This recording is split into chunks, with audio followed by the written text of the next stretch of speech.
Hey guys, we are back with the Crushing It with Kitchen Remodeling podcast. And today we're going to talk a little bit about what happens when you've had some success in your home remodeling, in your cabinetry, your kitchen remodel business, whatnot.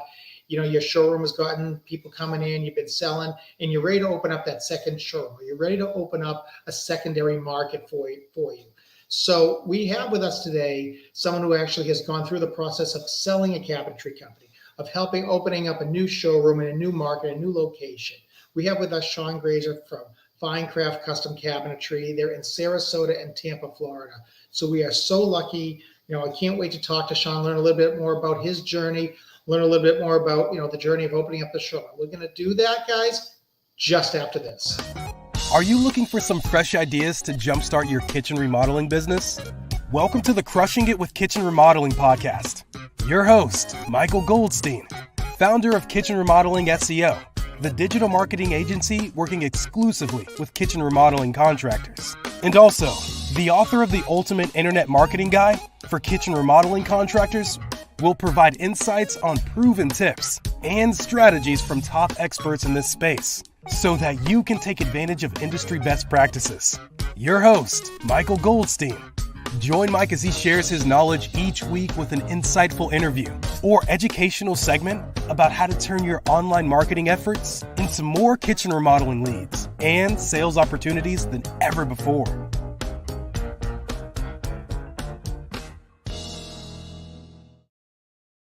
And we're back. And joining us today, as I said before, is Shawn Graser from Finecraft Custom Cabinetry. Shawn, I'm so happy to have you on the show today. Thanks for having me, Mike. Oh, my pleasure. So, Shawn, you and I have known each other for a little bit of time here, but for those people who don't know who you are, tell us kind of who the heck is Shawn Graser? Who is Finecraft Cabinetry? What is it that you do? What is it that the company does? Well, my story is I've pretty much been in the cabinet industry my whole entire life. From the time I was little with my father doing kitchen remodeling. He did a lot of flipping when I was younger. I just had a lot of love for it. When I was 16 years old, I got a job at a local cabinet shop, started pushing a broom all the way up to managing the whole facility there. I think at the time we had 23 employees when I left. Went from there and started my own shop in 2006. I had that shop for about 15 years. I left that, moved to Florida, opened a small shop here, decided that I wanted to kind of get into more of the sales and design aspect of it. And Finecraft offered me a position, and here I am today. That's great. And Finecraft Cabinetry is, tell us a little bit about them. Who are they? Where are they? So Finecraft was originated down in Sarasota. We do have the original location down there. We recently opened another location in Tampa as well. There was multiple people down in Sarasota. We kind of brought in a cabinet line called Graber, which has been in the market down there for about 30 years as well. And they kind of merged those two. And recently that has been kind of our forte, is bringing those two together. And that's what's made us pretty successful down there in Sarasota. That's great. And kind of all Southwest Florida. I know as you guys you're expanded into the Tampa market, or I don't know if you really call that Southwest Florida, but the general Gulf area there. So let's talk a little bit about kind of what were some of the key factors that you guys considered when you decided to expand Finecraft into that Tampa market. Yeah, it was talked about for a little bit. We decided to expand as the companies have all been growing within the time.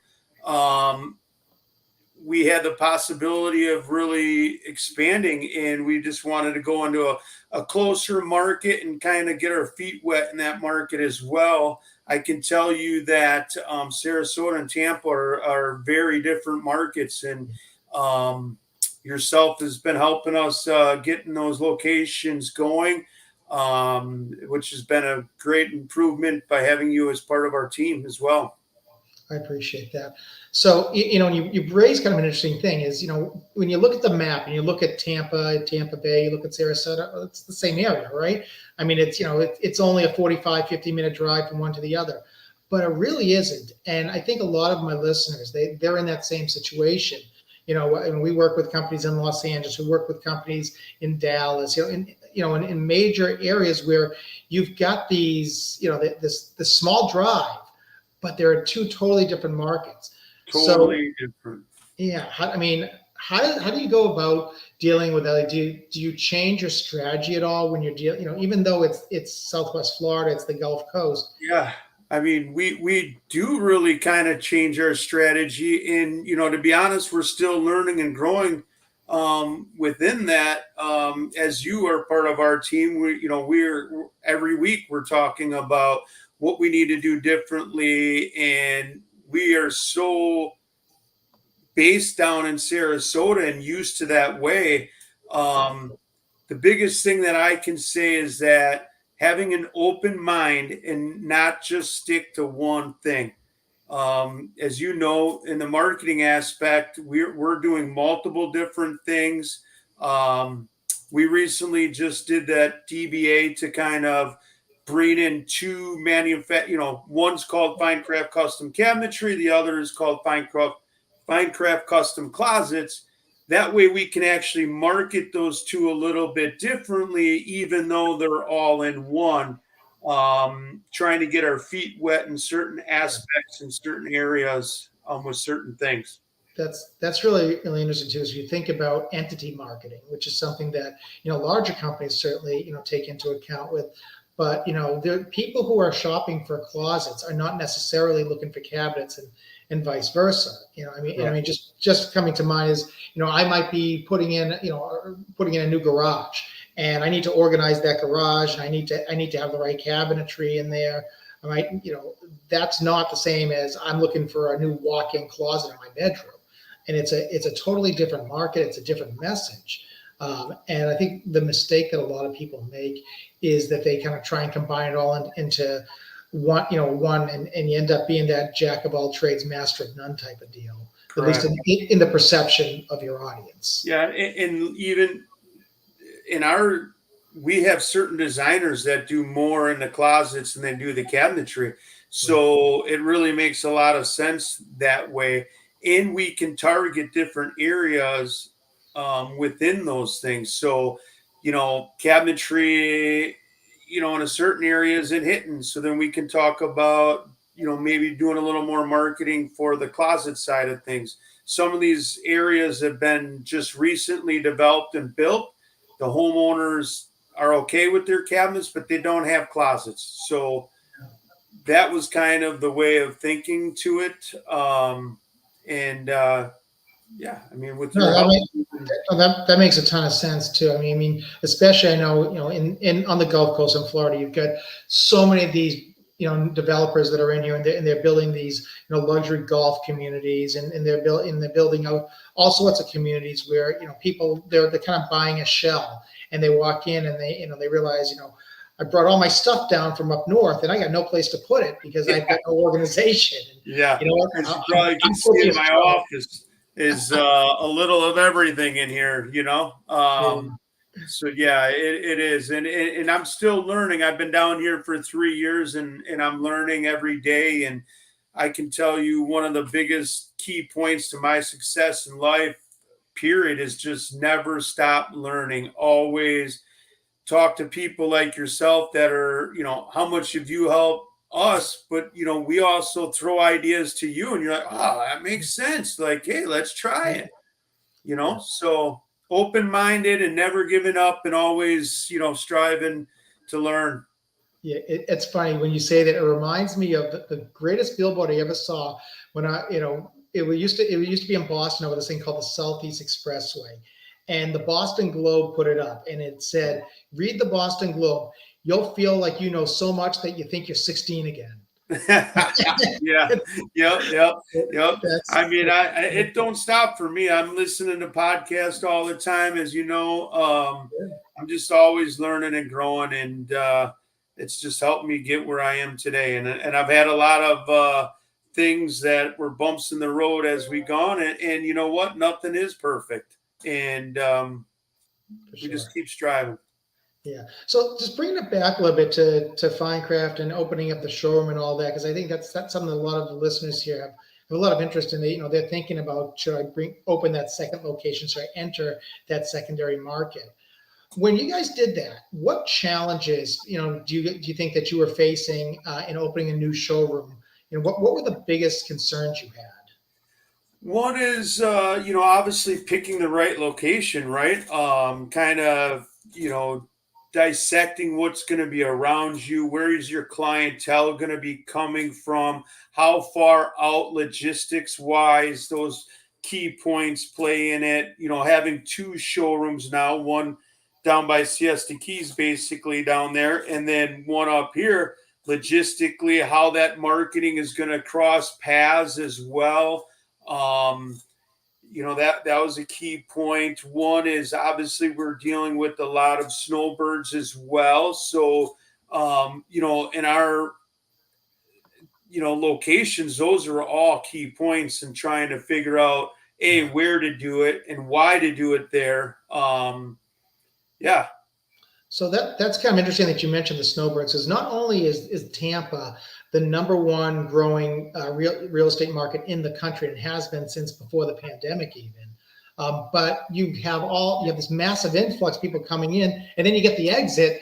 Literally, as my grandparents used to tell me, every time the leaves grow on the trees, we're coming back up north, right? And Yep. Yep. you have that. So how do you handle, like, typically, when you think of the South and Southeast especially, we don't think of it as a seasonal business, but it really is down here, isn't it? I mean, how do you It handle is. I mean, to be honest, Mike, we're in a little bit of our slow time right now. Even the Floridians who live here, they are, a lot of our clientele is going to the north. They go into North Carolina, into the hills for a little bit. That's their vacation. We'll start talking now September-ish, when a lot of people from the north start trickling down here. We see majority obviously right around the Christmas time, and then until March, April, May is kind of when they leave. So yeah, I mean, we focus on some of these little islands and things, on how many people are there. I mean, we do so much, and we're only able to do some of the jobs in certain times of the year because of people coming and going. Yeah, no, I think that's big, and certainly one of the things I know that I always tell my clients is, you got to give an offer. You have to give a reason why somebody should work with you now rather than later. One of the things that I know you guys do is, you make an offer for a certain amount of money, $1,500 off your custom closet design, $1,500 off your cabinetry. Have you found that those type of offers really have resonated with your audience? Absolutely. Right now, a lot of our leads are generated by giving back when we have those slower months, and you guys and your marketing team have helped us see some of those things as well, that weren't transparent to us. You really got to hit that marketing well before those spots as well. You don't want to just market right when your area is dead. You need to get it beforehand and get that working for you. Yeah, makes a ton of sense. So, and I just kind of bringing it back to Finecraft and to the launching of the new showroom here. You, like you said, you guys have been in Sarasota for a long time. How did you leverage the reputation in Sarasota, or did you even leverage it? Did you kind of go in kind of as the new kid on the block in Tampa? Well, it's funny you said that. Today I was at a meeting with somebody that actually has moved to Tampa, that used us in the past in Sarasota. Mhm. Um, and so, yeah, we do have the reputation that does come with us, but in a way, it's almost starting over. And there is some of it that people know from you down there, but I would say 75% is just like you're opening a new location. Like you said, it might be an hour away, but it's a totally different clientele. The styles of the cabinetry are slightly different, more modern in Sarasota, more traditional up here in Tampa. So yeah, we're still learning as we're going with this as well. Yeah, and do you find like when you're dealing with people in different markets that it's not even just the style, but even like the quality that they're looking for, right? And where I say this, I know in Sarasota, I mean, we have all these massive, Lennar properties that, these golf communities, and people I know are probably looking for, ultra high end stuff where maybe if you get into like the Clearwater area, maybe not so much. I mean, is that something that you take into account when you're looking? I mean, what's crazy about that is, good work speaks for itself. And, even in the Tampa market, we're just trying to get in front of as many people as we can to show them what we can do. And we believe, and I've always taken the analogy, I start with a small circle and every one of my customers carries a ring around it. And the bigger that ring goes, it just fills it all in. And, it has to do with marketing. It has to do with workmanship. It has to do with customer relations. It has to do all those things tie it in together. But it's very difficult to get in front of them, especially today's world, without having somebody like yourself helping us on the marketing side. I appreciate you saying that. But I think one of the things that you kind of touched on just now is really a great tip is how do you take your customer base and turn them into your sales force? Because like you said, you're getting people who are giving you reviews on Google. That's fantastic. You're getting people who are, they're talking about you on, perish the thought, Yelp and on House and other places.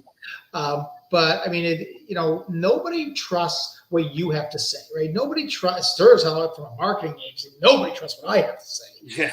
But what they do, I might as well be selling used cars. But what they do trust is what their neighbor has to say, right? And that I think that's the best way to go about it. And if you can get into a new market, and you do one or two jobs for people, now you can leverage. Hey, look what we did, in Bird Key over here. Look what we did, whatever that area is. It only takes one or two people, I think. And if you get somebody with, and I don't mean to insult anyone, but with a big enough mouth, right? And you get a yapper, they'll tell everybody. Yep. And the biggest thing there is, back 30 years ago, think about how you had a brick and mortar place and they had a sign and you kind of walked in and it was a word of mouth between the two. Now we have the internet, we have, all these great technology to help us. I mean, it was very hard 30 years ago to get new client base. And it's so important to do everything right now because of the internet and things. I mean, we strive to try to be 97%. We know we'll never be perfect, but boy, it's all about communication. Yeah, no, that definitely makes sense. And, and I think obviously as technology evolves, I mean, even just right now in this day with AI, and I mean, Chat GPTs coming out and all these different automations are coming out. We've adjusted the digital strategy. But you actually told me a story about when you were back up in Wisconsin and you were your cabinet and you took deal. I think it was an appliance store or something like that to be able to give away. And what was it? Some sort of appliance? Yeah. Oh, yeah. That was I started doing a lot of home shows when I first started in 06, 07. I teamed up with Grand Appliance up there on giving a free dishwasher away on a cabinet purchase. And that really worked out good. It helped both sides, believe it or not. And it got us to engage with the client. I had this little dishwasher sitting on the corner of my booth and they all used it and asked about it. And, we used that as a tool. No, and that's great, and that's the whole idea. Is I mean, you got to reach your audience however you can, and whether it's an existing audience like you guys have in Sarasota, whether it's the new audience in Tampa, and for those people listening or wherever you are, It's just, you've got to give a Correct. whether that's giving away a dishwasher, whether it's giving them $2,000 off their $50,000 kitchen remodel, do something that's going to bring them into you. I Correct. look at it the same way I think as airlines look at, their seats, right? Once the plane takes off, hey, doesn't matter if the seat's filled or not. You can sell for $5. It's, Yep. it's $5 that you lost if you didn't. So Correct. it certainly comes into play. And I think the other thing that comes into play also, obviously, is understanding, your local market. And, like I said, you've kind of had to adapt that as you've moved north, as you've kind of gone away from Sarasota. How do can you kind of talk a little bit about just the importance of understanding what the local market is looking for when you were expanding, the business? Were there things that you knew that you were going to have to change because you were going to be in a different market? Yeah, I mean, the biggest notice that I changed up here in Tampa is, more on the design aspect. I look down in Sarasota and we do a lot of modern, and, most of what we're quoting and doing in the Tampa market are more traditional, right? I got some designers that lean more towards designing modern stuff. So also finding what designer will match up real well with a particular client. So I definitely, that's been a little bit of learning in the beginning stages. It sounds like it for sure. So, I mean, you've kind of gone through all the, the ebbs and flows of the cabinetry business and even the home improvement, the remodeling business between, what you had up in the Midwest, what you have down here. If you could give one bit of advice to some smaller cabinet store owner or someone who's looking to expand, looking maybe to grow their business, looking to expand into another market, what would that advice be right now? Well, I can tell you, Mike, you know how much I believe in you, and you're an important piece to the team. And, it's just being, watching and observing and learning and really bringing on somebody like yourself that is an expert in, SEO and marketing strategies as well. I mean, we all can hit an ad on the Facebook button for, spend XYZ a day, but are you really getting in front of the right audience? Are you putting out the right deal? I just really learning through podcasts like this as well, and finding someone that really fits like yourself with us, and that's been a huge important piece. I appreciate that. So let me ask you, Shawn, when you look back at the journey of opening up the Tampa showroom and expanding the business and all that, is there anything that you do differently if you were to open up a third location? I would have started marketing a lot sooner. I didn't realize how hard it is to get people in the door, because we do believe in our product. And so because we kind of thought going north was going to be a lot easier. Like, we're bringing them with us, but it is almost like you're in a whole different state and got to start completely over. And as well as I do, I mean, we've been in this market a little over a year, and it has been a little bit slow process. And that was because we didn't get marketing more involved in the upfront, timing. Sure. And same kind of ideas, if you take your business out to Orlando, if you take it to Miami, to Naples, it's, the idea is you need to establish a presence before you're actually present. Correct. Yeah. And I think that's definitely one of the biggest things that I see our struggle in the beginning was it's taking a lot longer. You believe that your showroom isn't quite ready, so you don't want to bring people in, and you get this in your mind, like you want to be fully open beforehand. And then you realize it took 6 months to do all that work. And at 6 months, we didn't have even though I had a designer there, we really didn't push forth the marketing in the beginning. And if I look back, that would be something that I would have definitely got done sooner. That's really interesting. There's actually it reminds me of a great quote that I heard last week when someone was talking about their marketing. They were talking actually about creating their first podcast and doing some videos and things like that. And what they said was that if you're not embarrassed by the stuff you put out the first time, you did it too slowly. Yeah, that's And right. and Yep. it's all about speed to implementation because, Right. like you said, you had a designer in place, you had the showroom in place, but you know what you didn't have? You didn't have a client.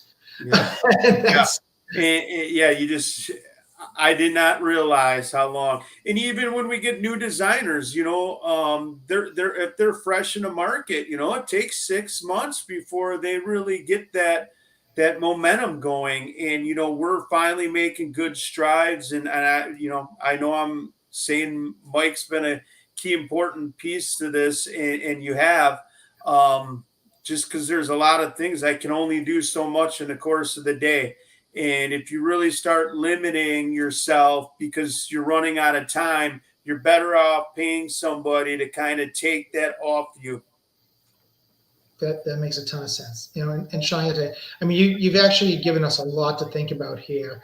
And I think you've dropped some real golden nuggets of knowledge on us in terms of things to look at when you're opening up a new showroom, when you're entering a new marketplace, and that's fantastic.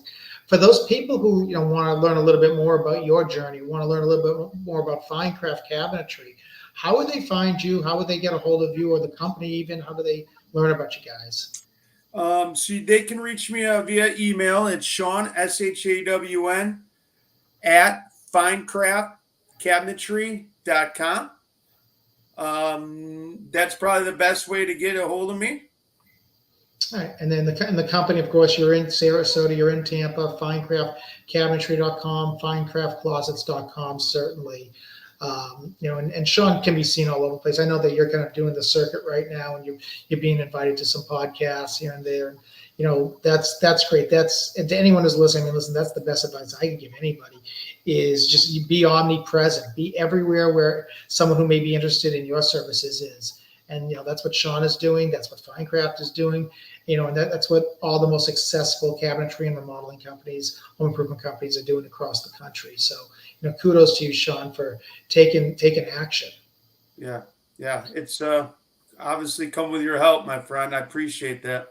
I appreciate that. So, Shawn, it was great having you on the show today. For those of you who, like I said, who want to learn more about it, reach out to them at finecraftcabinetry.com. Reach out to Shawn. Reach out to the sales force over there. If you're looking for some help, if you happen to be a homeowner in the area, there's no better place to upgrade your home, to add design, to add style and functionality to your bedroom, your kitchen, your bathroom, your garage, whatever it might be. But for that said, we're gonna come to a close here today, and when we do that, Shawn, we always ask our guests one thing. If there's one message you want to leave the audience with, what would that be? One thing, holy cow! Or anything. My one thing is just I've been probably saying it a couple times on here, but learning, growing with people around you, get the right people around you, and communication. Just working through all those small details to getting where you want to be. All right, that's awesome.